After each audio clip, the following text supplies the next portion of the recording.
Hello guys, again welcome back to my channel. Jio application உடைய Jio Finance optionல starting 25,000 இருந்து அதிகபட்சமா 20 lakhs வரையிலான loan amount 9.5% இருந்து 14% annual interest rateல up to 36 months repayment tenureல loan அப்படிங்கிறது கொடுத்துட்டு இருக்காங்க. Same time இந்த லோன்கான processing fees அப்படினு பார்க்கவுமே 1% plus tax அப்படிங்கறத கலெக்ட் பண்றாங்க. சோ இன்னைக்கு இந்த வீடியோல இந்த Jio applicationல கிடைக்கக்கூடிய loan பத்தின கம்ப்ளீட்டான டீடைல்ஸ் அப்படிங்கறத பார்க்க போறோம். பட் அதுக்கு முன்னாடி நீங்க ரொம்ப இம்பார்ட்டன்ட்டா தெரிஞ்சுக்க வேண்டியது நாம financial advisor கிடையாது. சோ நீங்க லோன் அப்ளை பண்ண போறீங்க இல்ல இன்வெஸ்ட்மென்ட் பண்ண போறீங்க இந்த மாதிரி எந்த ஒரு விஷயமா இருந்தாலும் சரி தனிப்பட்ட முறையில் ஒரு ரிஜிஸ்டர்ட் ஃபினான்ஷியல் அட்வைசரை மீட் பண்ணி அவருடைய கைட்லைன்ஸ் அடிப்படையில் மட்டும்தான் இந்த மாதிரியான ஃபினான்ஷியல் டிசிஷன் அப்படிங்கறத நீங்க எடுக்கணும். அதே சமயத்தில் நம்ம பார்க்கக்கூடிய இந்த இன்ஃபர்மேஷன் அப்படிங்கிறது இவங்களுடைய அஃபிஷியல் வெப்சைட்ல இருக்கக்கூடிய அந்த இன்ஃபர்மேஷனை பேஸ் பண்ணி மட்டும் தான் இருக்கும். அண்ட் நாம ஏதாவது ஒரு விஷயங்கள் ட்ரை பண்ணும்போது அங்க கிடைக்கக்கூடிய இன்ஃபர்மேஷனை பேஸ் பண்ணி மட்டும் தான் இருக்கும். ஸோ நீங்க லோனுக்கு ட்ரை பண்ண போறீங்க இல்ல இன்வெஸ்ட்மென்ட் பண்ண போறீங்க அப்படின்னா கண்டிப்பா அஃபிஷியல் சோர்சஸ்ல என்ன இன்ஃபர்மேஷன் இருக்கு அப்படிங்கறத நீங்க ஒரு டைம் வெரிஃபை அப்படிங்கிறது பண்ணிக்கணும். அண்ட் அவங்களுடைய டேர்ம்ஸ் அண்ட் கண்டிஷன்லாம்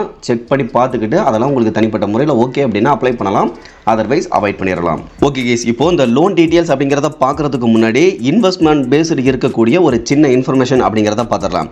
அதாவது என்ன அப்படின்னா இன்வெஸ்ட்மெண்ட், அதாவது நீங்கள் டிஜிட்டலாக இன்வெஸ்ட்மெண்ட் பண்ண போறீங்க அப்படின்னாலே மோஸ்ட்டாக எல்லோரும் பேசக்கூடிய விஷயங்கள் அப்படின்னு பார்க்க ஃபர்ஸ்ட் ஒன் மியூச்சுவல் ஃபண்டில் இன்வெஸ்ட்மெண்ட் பண்ணுறது தான், ரெண்டாவது ஷேர் மார்க்கெட்டில் இன்வெஸ்ட்மெண்ட் பண்ணுறது. ஸோ இதை ரெண்டை பற்றி மட்டும்தான் அதிகமாக பேசுவாங்க. அண்ட் இப்போது ரீசெண்ட் டைமில் இந்த எஸ்ஐபி அப்படிங்கிற வார்த்தையும் ரொம்பவே ஃபேமஸ் ஆகிட்டு இருக்கு. ஸோ இன்றைக்கி இந்த வீடியோவில் நம்ம இந்த மூணையும் ஷார்ட்டாக பார்த்துடலாம். அதுக்கப்புறமா அந்த பர்சனல் லோன் சம்மந்தமான இன்ஃபர்மேஷன் அப்படிங்கிறத பார்க்கலாம். ஓகே கேஸ், இப்போது இந்த இன்வெஸ்ட்மெண்ட் எல்லாமே ஷேர்ஸை பேஸ் பண்ணி இருக்கக்கூடிய ஒரு இன்வெஸ்ட்மெண்ட் பிளான் தான். எக்ஸாம்பிளாக சொல்லணும் அப்படின்னா இப்போ ஜியோ அப்படிங்கக்கூடிய கம்பெனி ஒரு 1000 ரூபாய்க்கு ஒரு கம்பெனி அப்படிங்கிறத ஸ்டார்ட் பண்ணுறாங்க. சேம் டைம் அந்த 1000 ரூபாயை 10 ஷேராக பிரித்து 10 பேருக்கு ஷேர் பண்ணி கொடுக்குறாங்க. அதாவது அவங்க 1000 ரூபாய் போட்டு ஒரு பிஸ்னஸ் அப்படிங்கிறத ஸ்டார்ட் பண்ணியிருந்தாலுமே அதை 10 ஷேராக பிரித்து 10 பேர்கிட்ட 100 ரூபாயா கொடுக்கும்பொழுது அவங்களுக்கு உண்டானது எதுவுமே கிடையாது. ஏன் அப்படின்னா அந்த 1000 ரூபாய்க்குமே ஓனர் வந்து வேறவங்க தான். பட் இருந்தாலும் அந்த கம்பெனியை ரன் பண்ணுறவங்க அப்படின்னு பார்க்க ஜியோ தான் ரன் பண்ணுறாங்க. இப்போ ஒருவேளை அந்த கம்பெனி வந்து அடுத்த ஒரு மாசத்திலேயே 1000 ரூபாய்க்கு இன்வெஸ்ட்மெண்ட் பண்ண அந்த பிஸ்னஸ் வந்து ஒரு 2000 ரூபாயா மாறுது அப்படிங்கிற பட்சத்தில் அங்க 1000 ரூபாய் ப்ராஃபிட் அப்படிங்கிறது கிடைச்சிருக்கும். இப்போ எக்ஸாம்பிளுக்கு நீங்க ஒரு 5 ஷேர் அந்த ஜியோல இருந்து வாங்கியிருக்கீங்க, ஒரு 500 ரூபாய்க்கு வாங்கியிருக்கீங்க அப்படின்னா அந்த 500 ரூபாய் அப்படிங்கிறது இப்போ 1000 ரூபாயா மாறி இருக்கும். ஸோ இதுதான் ஷேர்ஸ்ல இன்வெஸ்ட்மெண்ட் பண்றது அப்படிங்கிறது. ஒரு கம்பெனிக்குன்னு சொல்லிட்டு பர்டிகுலர் ஷேர்ஸ் இருக்கும், அந்த ஷேர்ஸ்ல நீங்க ஒரு குறிப்பிட்ட ஷேரை வாங்கி அந்த கம்பெனில இன்வெஸ்ட்மெண்ட் பண்றதா அர்த்தம். ஸோ இதுதான் வந்து ஷேர் மார்க்கெட்ல இன்வெஸ்ட்மெண்ட் பண்றது அப்படிங்கிறது. சேம் டைம் நீங்க ரொம்ப இம்பார்ட்டண்டா கவனிக்கக்கூடியது என்ன அப்படின்னா இன்கேஸ் நீங்க இன்வெஸ்ட்மெண்ட் பண்ண அந்த கம்பெனியோட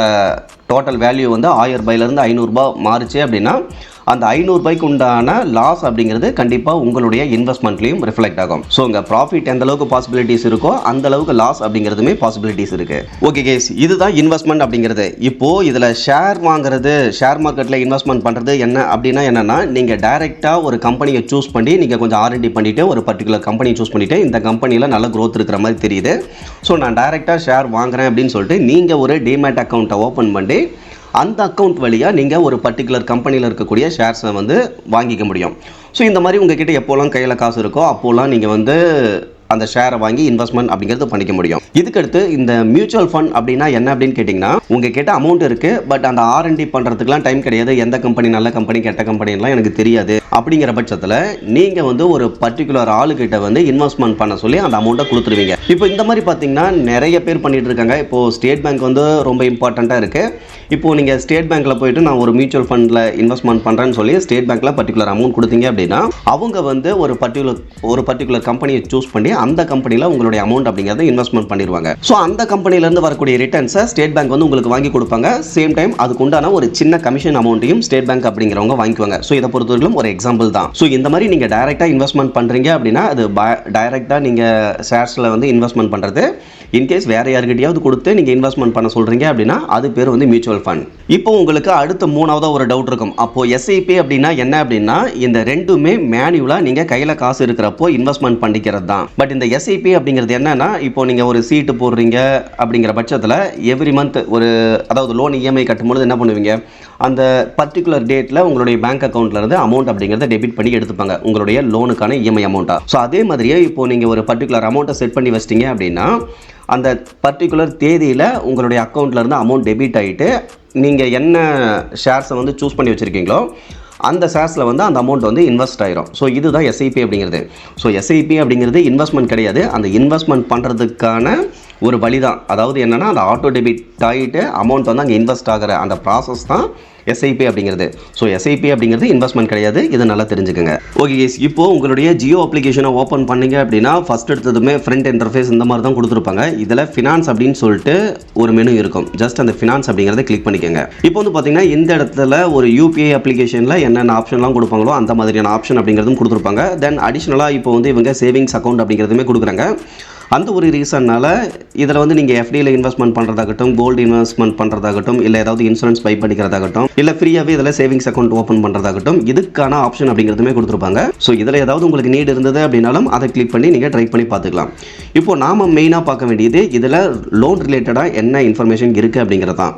ஸோ இந்த இடத்துல கவனிச்சிங்க அப்படின்னா தெரியும், லோன் எகெயின்ஸ்ட் ஷேர்ஸ் அப்படிங்கிறத ஃபர்ஸ்ட் ஆப்ஷனாக லோனில் கொடுத்துருக்காங்க. இதை தவிர்த்து ஹோம் லோன் அப்படிங்கிறது கொடுக்குறதாவும் போட்டிருக்காங்க. தென் லோன் எகெயின்ஸ்ட் ப்ராப்பர்ட்டி இருக்கிறதாவும் கொடுத்துருக்காங்க. தென் லோன் எகெயின்ஸ்ட் மியூச்சுவல் ஃபண்ட்ஸ் அப்படிங்கிறதுமே கொடுத்துருக்காங்க. ஸோ ஓவராலாக பார்த்தீங்க அப்படின்னா இவங்க ஜென்ரலாக கொடுக்கக்கூடிய லோன் அப்படின்னு பார்க்க மியூச்சுவல் ஃபண்ட்க்கு எகெயின்ஸ்டாக லோன் அப்படிங்கிறது கொடுக்குறாங்க. இதை தவிர்த்து ஒருவேளை நீங்கள் ஷேர்ஸ் வாங்கி வச்சுருக்கீங்க அப்படின்னா அதுக்கு எகெயின்ஸ்டாக லோன் அப்படிங்கிறது கொடுத்துட்ருக்காங்க.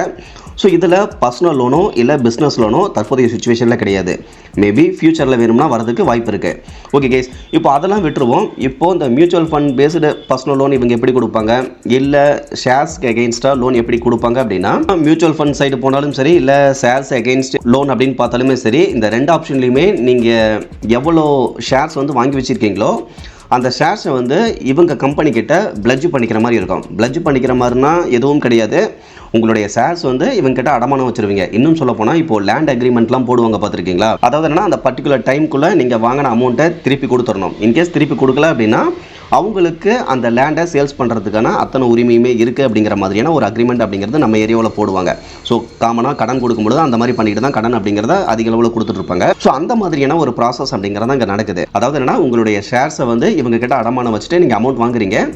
இன்கேஸ் ஃபியூச்சரில் நீங்கள் அந்த அமௌண்ட்டை வந்து ரிட்டர்ன் பண்ணலை, ரீபேமெண்ட் பண்ணலை அப்படிங்கிற பட்சத்தில் ஷேர்ஸை வந்து சேல் பண்ணி உங்ககிட்ட கொடுத்த அமௌண்ட்டை வந்து அவங்க ரிட்டர்ன் எடுத்துப்பாங்க. ஸோ இதுக்கு பேர் தான் பிளட்ஜ் அப்படிங்கிறது. ஸோ இந்த மாதிரி பிளட்ஜ் பண்ணி தான் இவங்க உங்ககிட்ட வந்து லோன் அமௌண்ட் அப்படிங்கிறத டிஸ்பர்சல் பண்ணுவாங்க. இந்த மாதிரி நீங்கள் பிளட்ஜ் பண்ணி லோன் வாங்கும்பொழுது நீங்கள் மியூச்சுவல் ஃபண்டில் இன்வெஸ்ட்மெண்ட் பண்ணிருக்கீங்க அப்படின்னா ஸ்டார்டிங் 25,000 இருந்து அதிகபட்சமாக 20 lakh வரைக்கும் நம்ம ஆரம்பத்தில் பார்த்தா அந்த இன்ட்ரெஸ்ட் ரேட் அண்ட் ரீபேமெண்ட் டென்யூரில் உங்களுக்கு லோன் அப்படிங்கிறத கொடுப்பாங்க. இதுவே நீங்கள் ஷேர்ஸில் லோன் எதிர்பார்க்குறீங்க அப்படிங்கிற பட்சத்தில் உங்களுடைய ஷேர் வேல்யூவில் ஒரு பர்டிகுலர் வேல்யூ வந்து உங்களுக்கு லோனாக கொடுப்பாங்க. அந்த மாதிரி அதிகபட்சமாக உங்களுடைய ஷேர் வேல்யூவை பொறுத்து 1 crore வரைக்கும் கூட லோன் அப்படிங்கிறது கொடுப்பாங்க. பட் நீங்கள் ரொம்ப இம்பார்ட்டண்ட்டாக கவனிக்க வேண்டிய விஷயம் என்ன அப்படின்னு பார்த்தீங்கன்னா உங்களுடைய ஷேர்ஸை பொறுத்த வரைக்கும் NSDL ஹோல்ட் ஆகியிருக்கணும் அப்படிங்கிறத ரொம்ப இம்பார்ட்டண்ட்டாக இவங்க சொல்லியிருக்காங்க. சேம் டைம் இந்த மியூச்சுவல் ஃபண்ட் இன்வெஸ்ட்மெண்ட் எப்படி இருக்கும் அப்படின்னு பார்த்தீங்கன்னா இதில் டெப்ட் அப்படின்னு ஒன்று இருக்குது, எக்யூட்டி அப்படின்னு ஒன்று இருக்குது. இந்த டெப்ட் அப்படிங்கிறது என்னன்னா கவர்மெண்ட் அந்த பாண்டு பத்திரங்கள் மாதிரியான விஷயங்களில் இன்வெஸ்ட்மெண்ட் பண்ணுறதான்.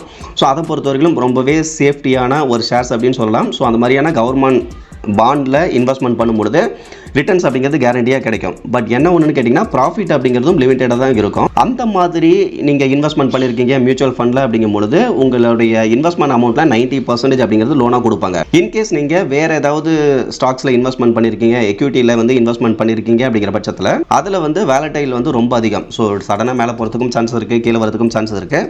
அந்த ஒரு ரீசனால் அந்த வேல்யூவில் 50% அப்படிங்கிறதான் உங்களுக்கு லோன் கொடுப்பாங்க. அதே சமயத்தில் நீங்கள் இந்த மாதிரி மியூச்சுவல் ஃபண்ட்ஸோ இல்லை ஸ்டாக்ஸ்லையோ இன்வெஸ்ட்மெண்ட் பண்ணியிருக்கீங்க அப்படின்னா நீங்கள் ஜியோ ஃபினான்ஸில் தான் வந்து லோன் வாங்கணும் அப்படிங்கிறது கிடையாது. இந்த மாதிரி லோன் அப்படிங்கிறத நிறைய பேர் கொடுத்துட்ருக்காங்க.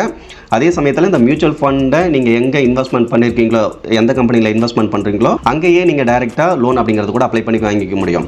அதாவது நீங்கள் SBIயில் ஒரு மியூச்சுவல் ஃபண்ட் இன்வெஸ்ட்மெண்ட் பண்ணியிருக்கீங்க அப்படின்னா அதுக்கு நீங்கள் டைரெக்டாக SBIயை கான்டாக்ட் பண்ணும்போது அவங்களே லோன் அப்படிங்கிறத ப்ராசஸ் பண்ணி கொடுப்பாங்க. அதுலேயும் முக்கியமாக நீங்கள் மியூச்சுவல் ஃபண்ட் பேஸ்டு லோன் அப்படிங்கிறத ட்ரை பண்ணும்போது அவங்க ஓவர் டிராஃப்ட் ஃபெசிலிட்டியில் உங்களுக்கு லோன் அப்படிங்கிறது கொடுப்பாங்க. ஸோ இந்த ஓவர் டிராஃப்ட் ஃபெசிலிட்டி அப்படின்னா என்னென்னா உங்களுக்குன்னு தனியாக ஒரு அக்கௌண்ட்டை ஓப்பன் பண்ணி அந்த அக்கௌண்ட்டில் உங்களுடைய லோன் அமௌண்ட் அப்படிங்கிறத கிரெடிட் பண்ணிடுவாங்க. அந்த அக்கௌண்ட்டில் இருந்து நீங்கள் எப்போ லோன் அமௌண்ட்டை விட்ராவல் பண்ணி யூஸ் பண்ணுறீங்களோ அதுக்கான இன்ட்ரெஸ்ட்டை மட்டும் அந்த பர்டிகுலர் டைமுக்கு மட்டும் பேமெண்ட் பண்ணால் போதுமானது. இன்கேஸ் திரும்பவும் உங்கள் கையில் அமௌண்ட் கிடைச்சிருச்சு அப்படின்னா உங்களுடைய அக்கௌண்ட்டில் நீங்கள் ரீபேமெண்ட் பண்ணிட்டீங்க அப்படின்னா அப்போ எந்த ஒரு எக்ஸ்ட்ரா இன்ட்ரெஸ்ட் அப்படிங்கிறதுமே கிடையாது.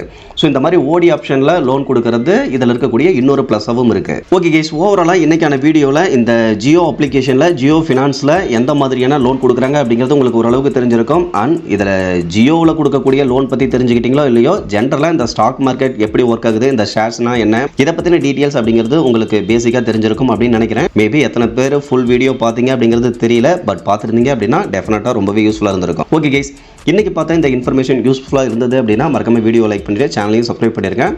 அண்ட் இதே மாதிரியான வீடியோஸ் அப்படிங்கிறத அடுத்தடுத்து மேக் பண்ணலாம் அப்படின்னாலும் மறக்காமல் கமெண்ட்டில் சொல்லுங்கள். நெக்ஸ்ட் வீடியோ இதை விட இன்னும் கொஞ்சம் பெட்டரான இன்ஃபர்மேஷனோட உங்களுக்கு கண்டிப்பாக கொடுக்குறேன். Okay guys, thank you.